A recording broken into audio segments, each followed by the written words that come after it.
ব্লিঙ্কদের fandom নিয়ে কথা বলার কোনো ইচ্ছেই আমার ছিল না। বলতে হয়েছে কিছু ব্লিঙ্কদের অতিরিক্ত বাড়াবাড়ির কারণে।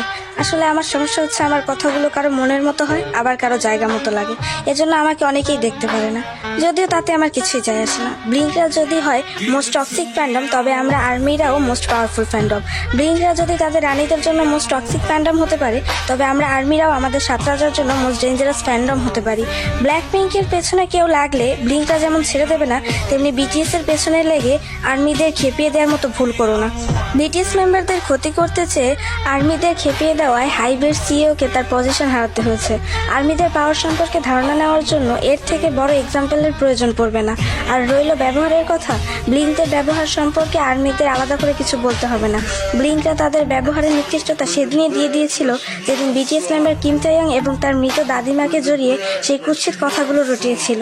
আমরা আর্মিরা আজও ভুলে যাইনি সেই দিনটার কথা, সেই সময়গুলোর কথা। যখন ভি তার প্রাণপ্রিয় দাদিমার মৃত্যু সুখে কাতর, তখন ব্লিঙ্করা তার উপর সেই কুৎসিত অপবাদ দিতে ব্যস্ত। তাই দয়া করে ব্লিঙ্ক আর আর্মিদের ব্যবহারের মধ্যে কম্পেয়ার করো না। আর্মিরা উচিত কথা বলে ঠিকই, কিন্তু ব্লিঙ্কদের মতো কারোর উপর মিথ্যা অপবাদ দেয় না।